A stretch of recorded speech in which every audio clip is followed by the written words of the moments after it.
Good evening, and welcome to our continuing series, Explorations in Savitri, as always with our beloved brother, Alok.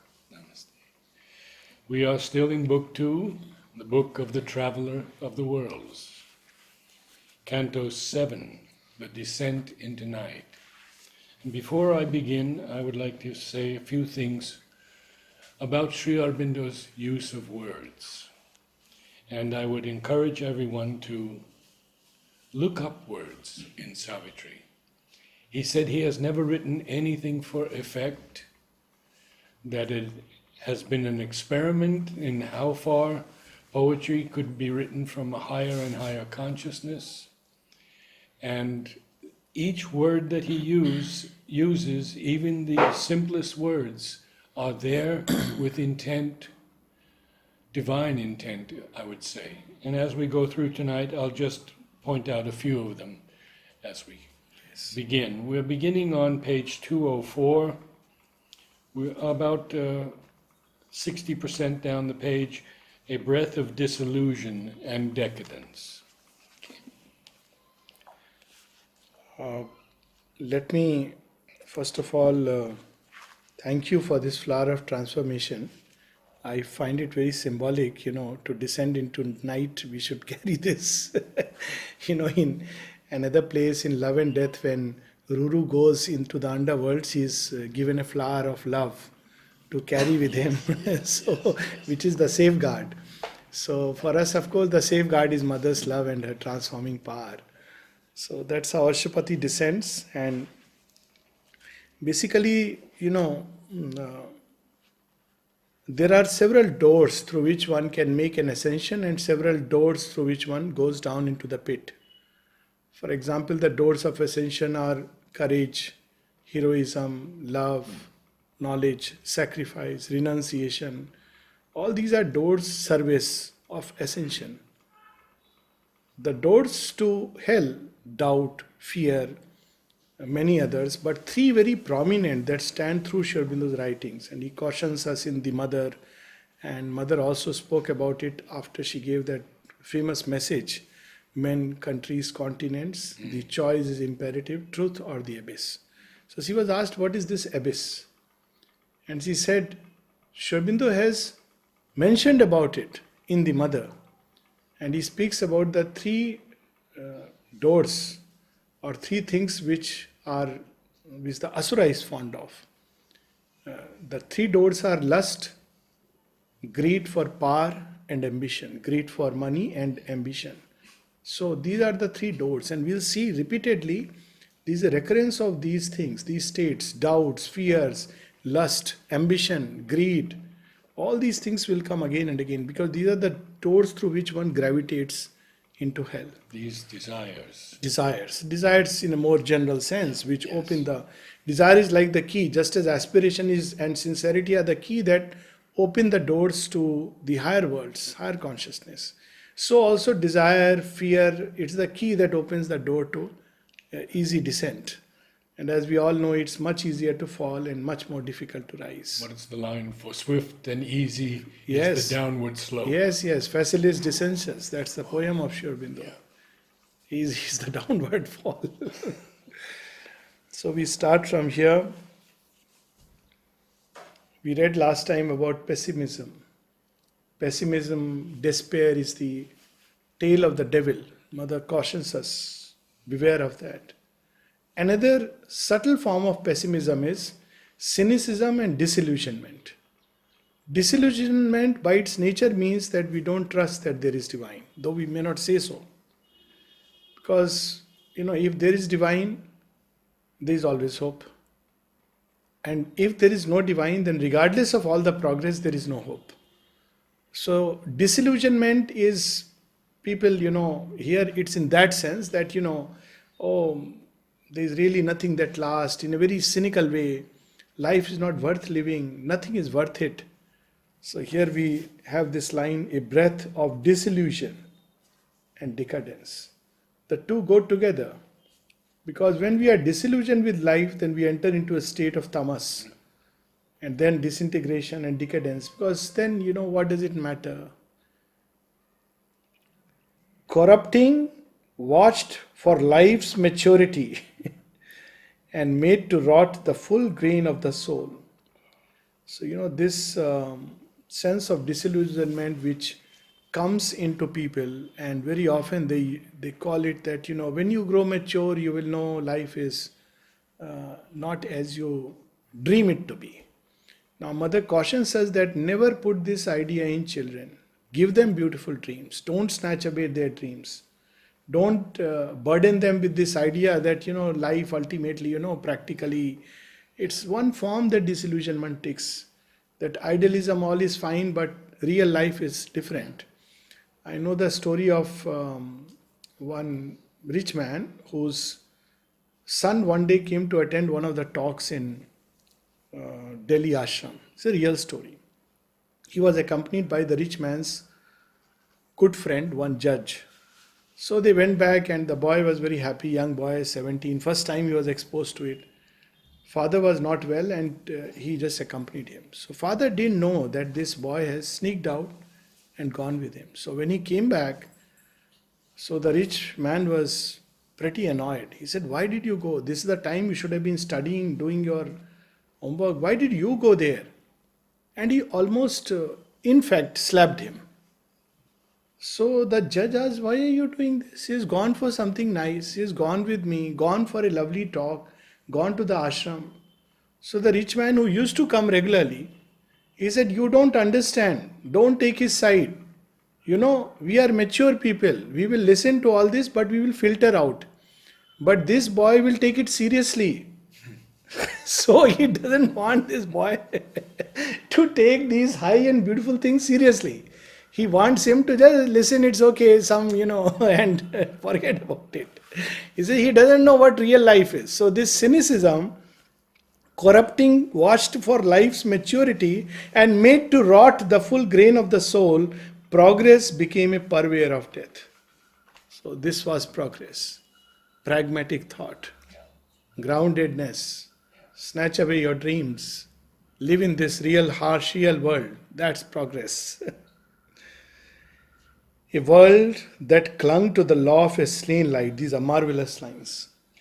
Cherish the putrid corpses of dead truths, hailed twisted forms as things free, new, and true. So on one side, the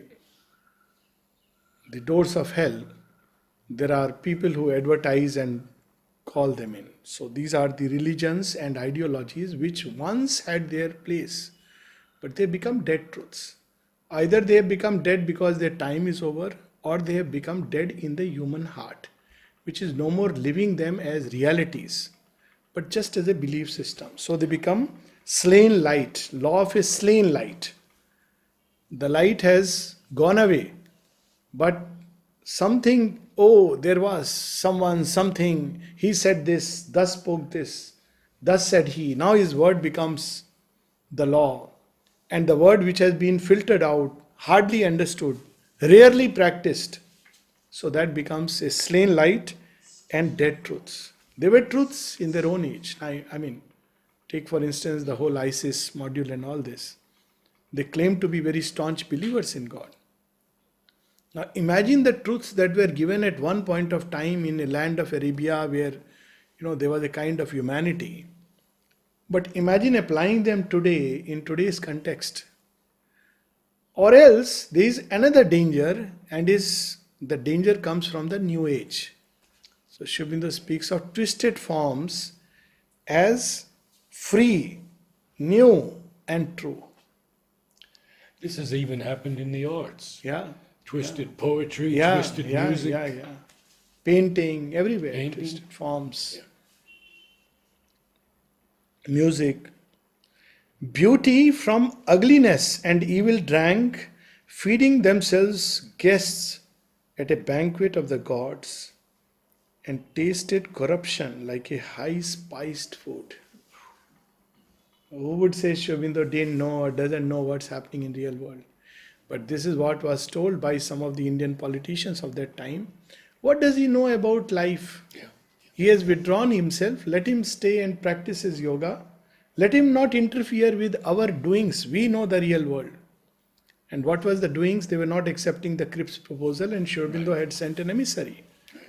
So, Aurobindo not only knew, he knew it in grim earnest. When Nirodha asked him in 1935, I hope you are still working for India's independence.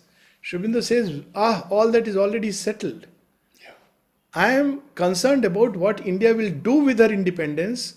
Bolshevism, Gunda Raj, things look ominous.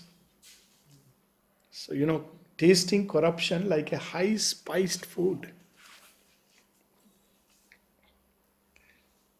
A darkness settled on the heavy air. It was the very atmosphere of such places exuded heaviness. When we go into such places, we feel a heaviness in the heart. It's spontaneously there, it's the atmosphere.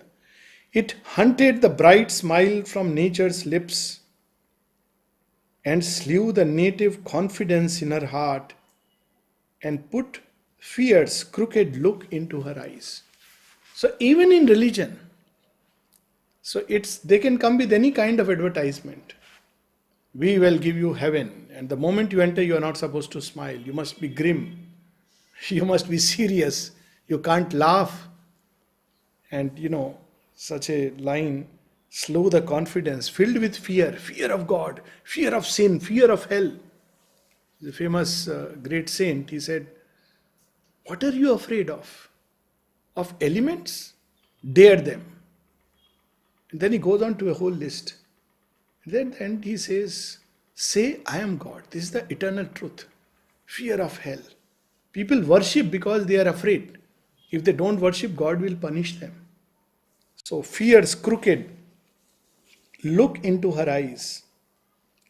The lust that warps the spirit's natural good. Now come again, very interesting lines.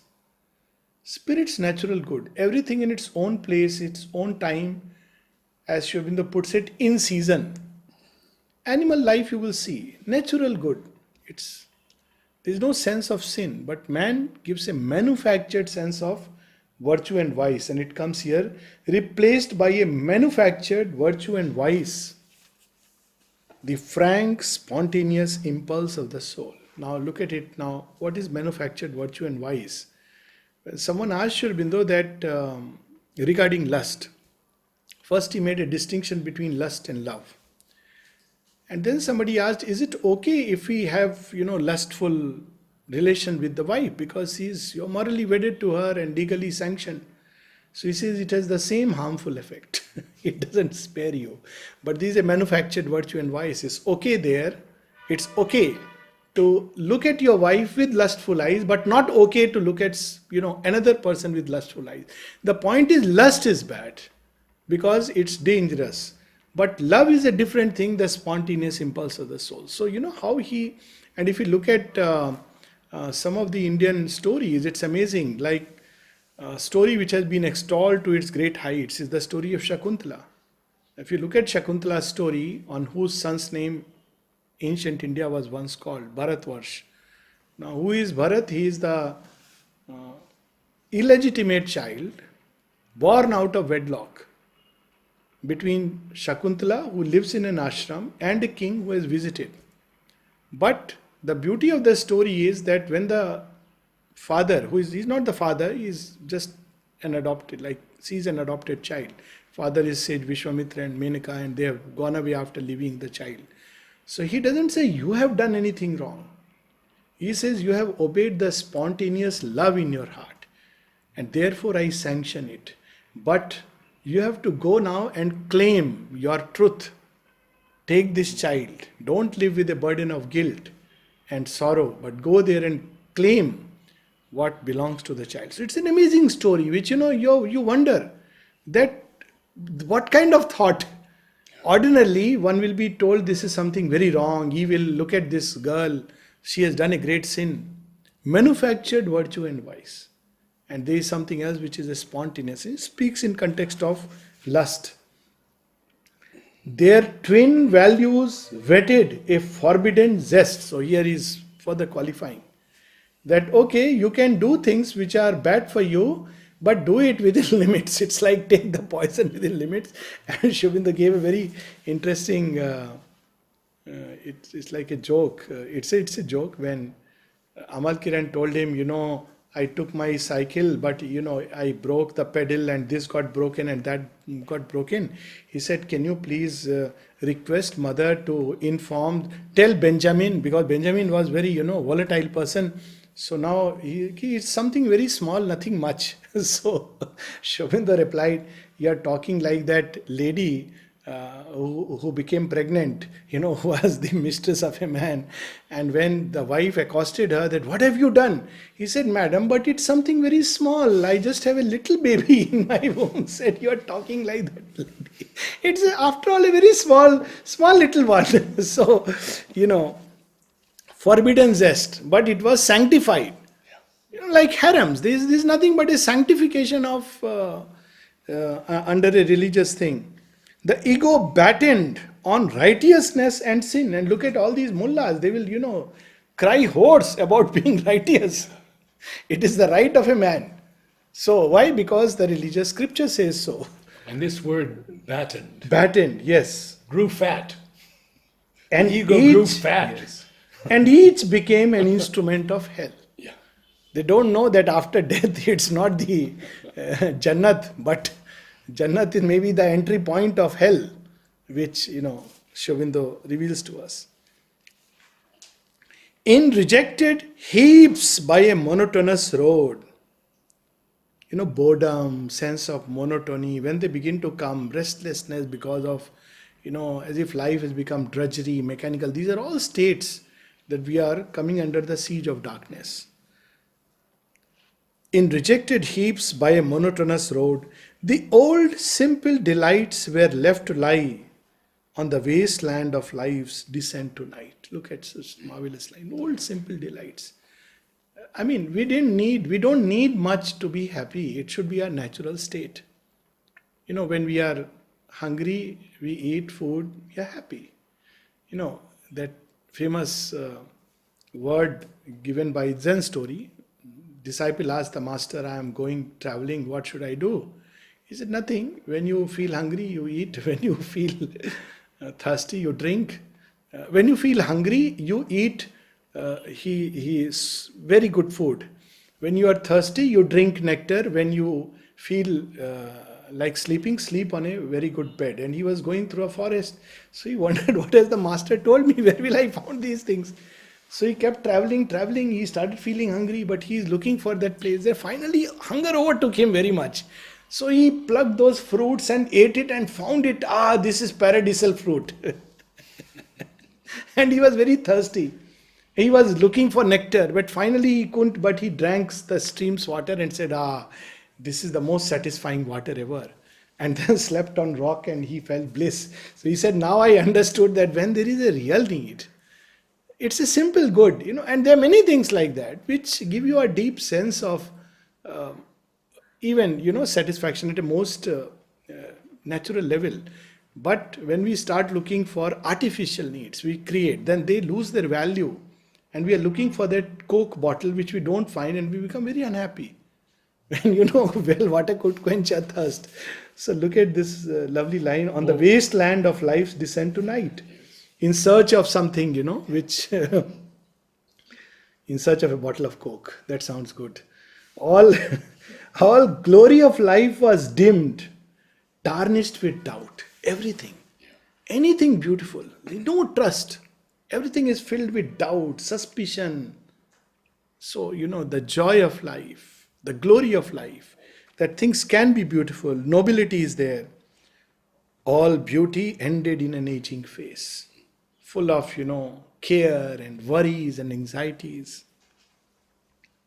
All power was dubbed a tyranny cursed by God. Now, here is a very subtle distinction. Power in itself is not good and not bad. Shobindo answers that at several places.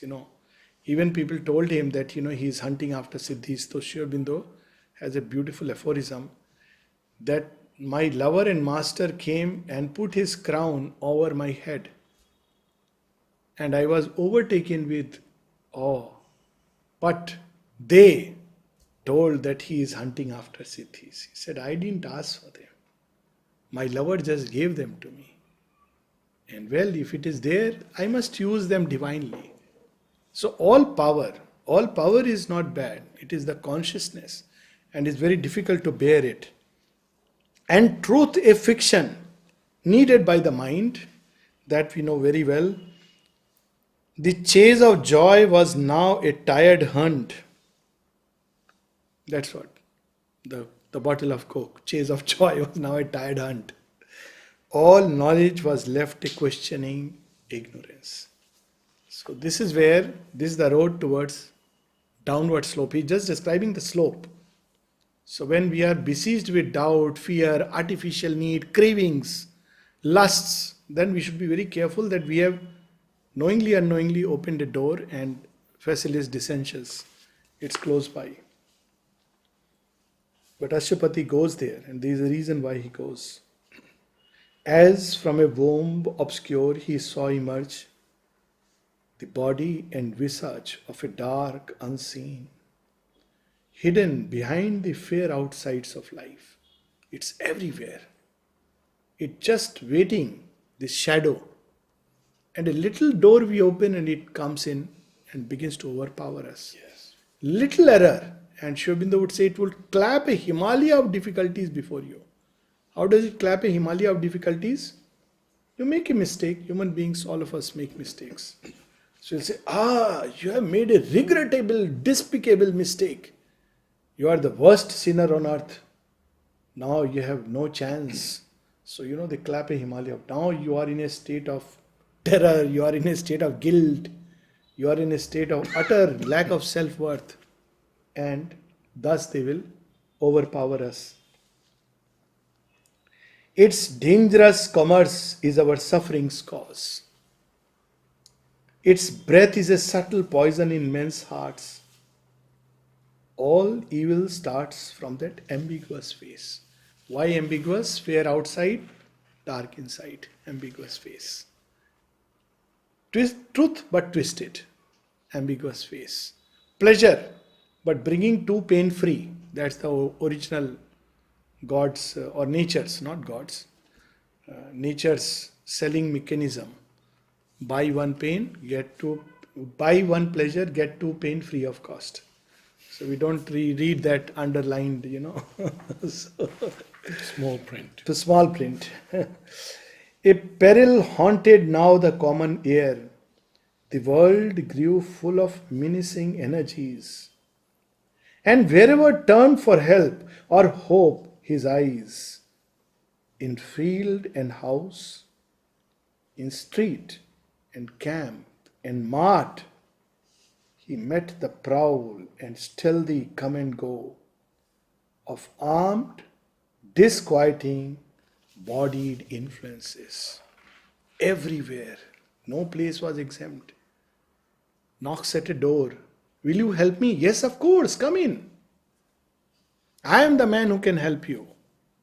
But behind there is an evil intention lurking. But Aurobindo gives us a clue how to know it. Because there would be genuine people also. Disquiet, restlessness, you feel in that air. You don't feel peace. You feel uneasy, and that's the sign of caution. Disquieting, bodied influences. They were beings actually.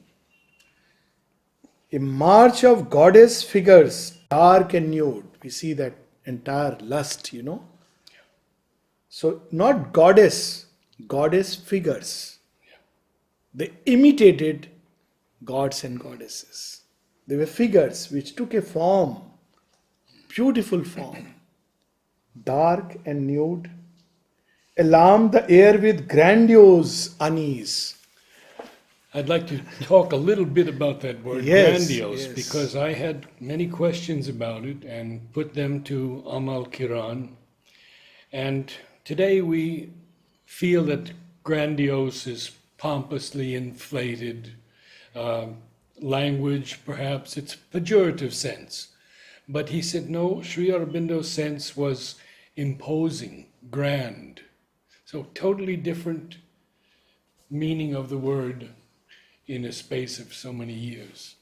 Classical example in our Indian myth is Ravana's palace. Grandiose, unease.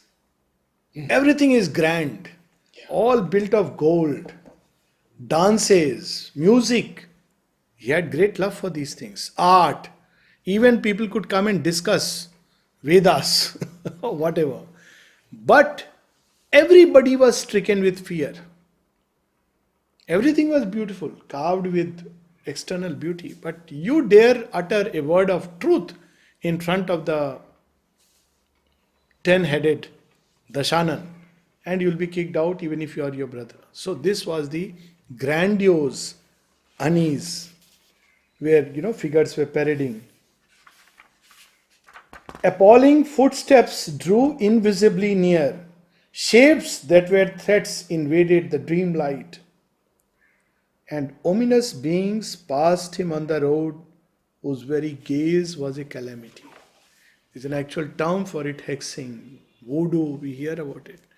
There are people, there is something called as evil eye and a good eye. Now, don't look in their eyes. The logic behind it is very simple. Actually, it's very, leaving aside the superstition, all that. The fact is, eyes are a very interesting organ. They are a sense organ which not only receive but also transmit. Again, a little bit like touch. Touch receives the inputs, but touch can also transmit input. Similarly, eyes can receive and eyes can communicate.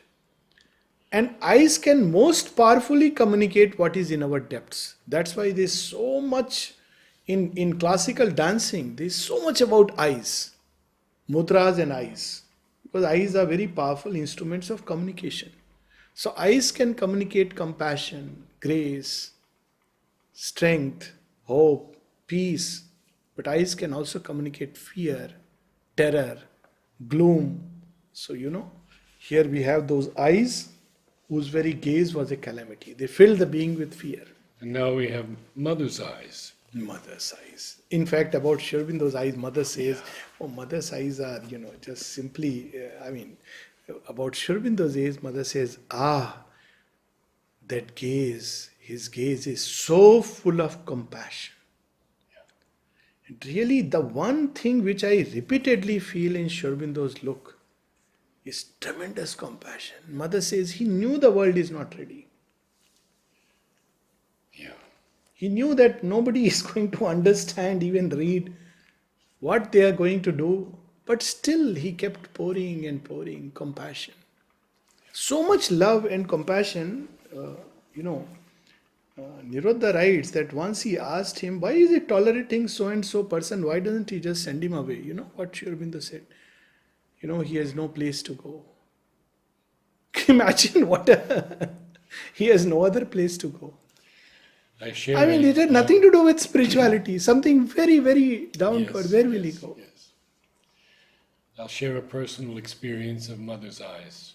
Yes. Don't think I've said this No, before. you have. In any case, it's a joy to listen. But I haven't heard. We would all stand under the balcony, and I had my own place, which was very close to mother's feet, where she would stand. And if anybody came near, I'd nudge them a little bit, because that was my spot. Yes. So one day I'm looking up at mother, and suddenly her eyes turn into diamonds and hit me right here in the chest, and I'm knocked back 3 feet. Absolutely unbelievable. So I told this to a friend, Marilyn, you may have heard of her, and she said, oh, that's nothing.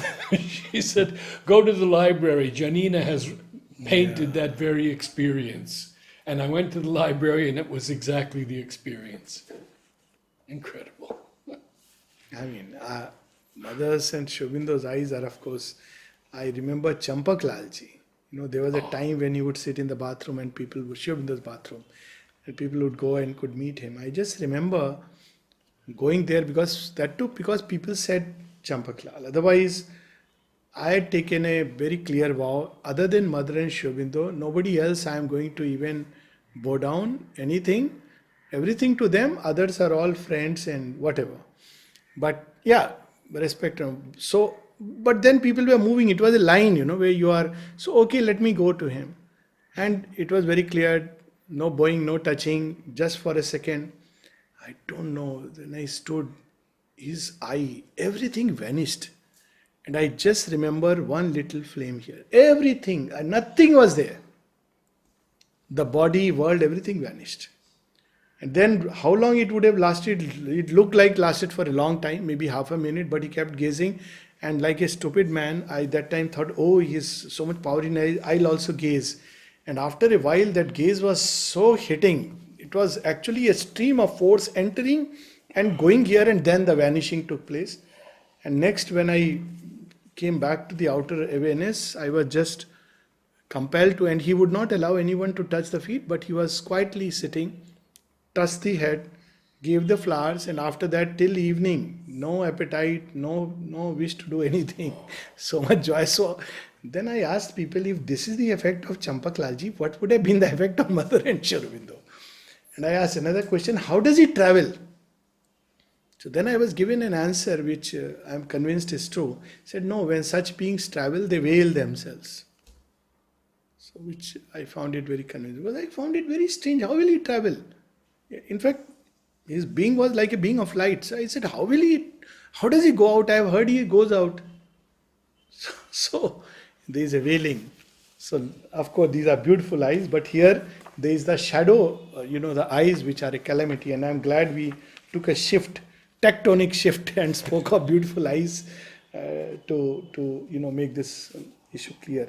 A charm and sweetness, sudden and formidable, faces that raised alluring lips and eyes. Now look at it. The falsehood, one of its weapons is to imitate truth. Charm, sweetness, these are divine qualities. But what it is doing, it is using it to capture alluring lips and eyes. See, this is all about lust opening the doors. Approached him armed with beauty like a snare, but hid a fatal meaning in each line, and could in a moment dangerously change. And how it could change? You see, it's interesting. But he alone discerned that screened attack. We hear about apsaras and such things. Apsaras are, of course, beings of light. They're not dark beings, incidentally. But these are real dark beings who wear a mask, a facade of sweetness. And they come, and there is this downfall. But Ashupati went through all this consciously and saw the screened attack. A veil upon the inner vision lay. A force was there that hid its dreadful steps. So what they do is, first thing, they put a veil over the soul. So you're not able to discern, and you end up either justifying or say it's okay, or you're not able to see what's happening, what's taking place. So one has to be very, very, that will come later, that keep on remembering, keep on prayer upon the lips and the great name. But there are also these beings who appear in light. Yes. And we've had that with Hitler, Yes, we've had yes, that Nolini's experience So again, also. yes, even Mother. Yes. Wearing the form of Aurobindo. Yeah. And she said, he wanted me to apologize for the sins I have never committed. He took the form of Aurobindo. So, and what love of Mother. Why didn't she finish him? Because after all, he had taken the form of the Lord. This is called divine love. We cannot imagine. So, all was belied. A force was there that hid its dreadful steps. All was belied, yet thought itself the truth. All were beset, but knew not of the siege, for none could see the authors of their fall. Aware of some dark wisdom still withheld. So why is Ashupati going there? He should have just stopped, turned back. But he knows, even in the depth of darkness, there is a wisdom and a truth. This was the truth that the left-hand Tantra tried to capture, but prematurely, without preparation, and so it fell down precipitously. And Aurobindo speaks of it. Even things which are traditionally regarded as nishedh. So the left-hand Vammarg Tantrics, Aurobindo has used the word the bold, but rash and premature attempt. In an interview with Vasanti, she said that Kapali Shastri taught Madhav Pandit only the right hand. Yes. It's because of its danger. But Ashupati is going into that direction very consciously. And of course, you don't, you can experience these energies all within yourself. That was the seal, aware of some dark wisdom still withheld. That was the seals and warrant of this strength. He followed the track of dim, tremendous steps, returning to the night from which they came. So this experience Sri Aurobindo describes in another poem also, Pilgrim of the Night. Ah, yes. So he says that, keeping in my heart God's deathless light, I made an assignation with the night. Yes. In the abyss was fixed our rendezvous, because night won't come into light. It will finish. Yes. He says, you want to come? Come. I'll meet you, but in my own den. He says, I went there. I made an assignation with the night. In the abyss was fixed our rendezvous. Carrying in my breast God's deathless light, I came her dark and dangerous heart to woo, to transform. What a beautiful. A tract he reached unbuilt and owned by none. No man's land. These are most dangerous lands. There are no laws there. It's a territory which belongs to anyone. So there are no laws of the game, no rule of the game, no laws. No. And yet it is under a siege. There all could enter, but none stay for long. It was a no man's land of evil air. A crowded neighborhood without one home. A borderland between the world and hell. Here's a comment of Sri Aurobindo on that no man's land, if I can find it here. Well, it's here. Okay, yeah. As to the two lines, there are two lines in Savitri with the word no man's land. Interesting. He says there can be no capital in the first line because there it is a description, while the capital is needed in the other line because the phrase has acquired there the force of a name or appellation. I am not sure about the hyphen. No.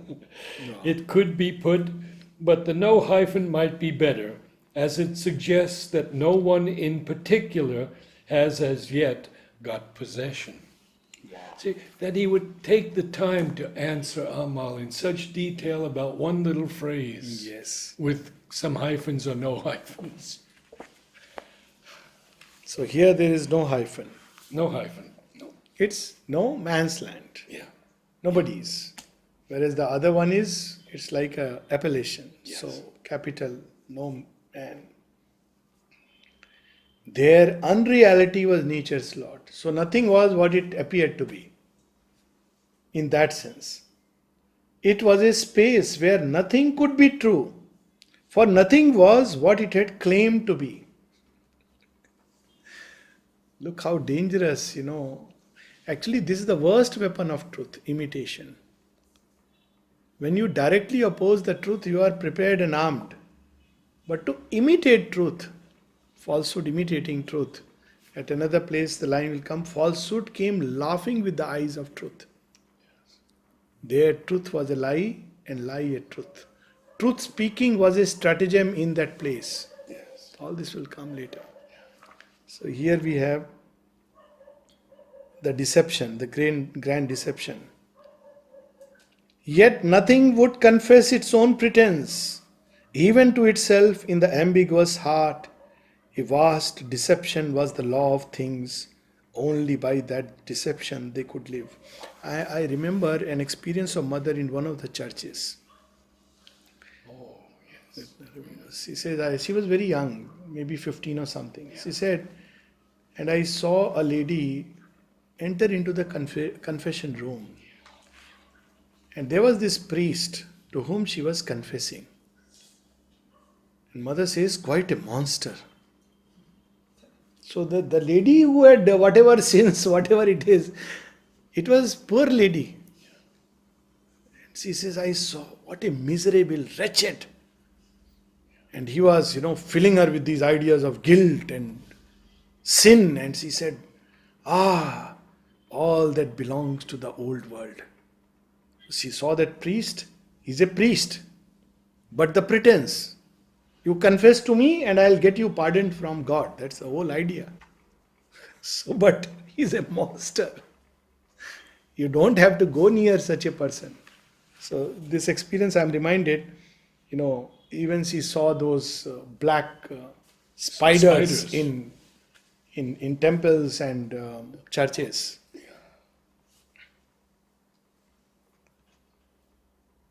Only by that deception they could live.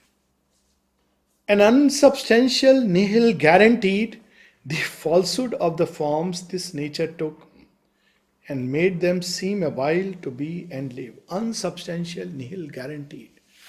So, all the forms that it took and then it vanished. It was changing into nothingness, dissolving, collapsing. Now you see nihil again has a very high connotation in spiritual life. It's a state where you are beyond forms. Here it is, all these forms are temporary embodiments of a dark, formless truth. So it is a nihil into which they were collapsing. It was a pretense they were putting up for a short period of time. A borrowed magic drew them from the void. They took a shape and stuff that was not theirs and showed a color that they could not keep. Mirrors to a phantasm of reality. Each rainbow brilliance was a splendid lie. And there is a whole occult process to it, to give forms to, unsubstantial, these things. Particularly people who have died and their vital sheaths are still roaming in the atmosphere. They have not dissolved. So these beings love to take these forms and clothe themselves in it. Sometimes they will appear to those who do automatic writings, etc. And they will come as so-and-so's grandmother. That's why occultism is so dangerous to dabble with. So that's why in ancient India, there was the system of Shraddh. Of course, it has lost all its occult truth. It was to dissolve these vital sheaths. Because these vital sheaths are borrowed. They can borrow. It's like, somebody's uniform, soldier's uniform, which is hanging. So somebody comes, wears it, and then walks in as a officer, 90 minutes at Entebbe. Of course, it was for a good cause. But it's the same thing. So there are vital sheaths, Hitler's gone. So one borrows it, picks them up, wears it for a while. But you cannot do it for long. So if you just wait for a while, the deception will begin to show itself. A beauty unreal graced a glamour face. Well, this I have a little humorous way to look at it, that that which is truly beautiful needs no makeup to conceal itself. So beauty unreal, something which is a make believe.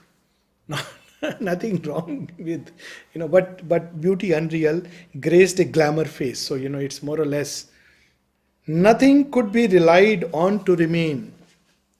Joy nurtured tears, and good and evil proved, but never out of evil one plucked good. In that domain, it's not an eternal truth, because good can come out of evil and evil can come out of good in this twi-natured earthly life.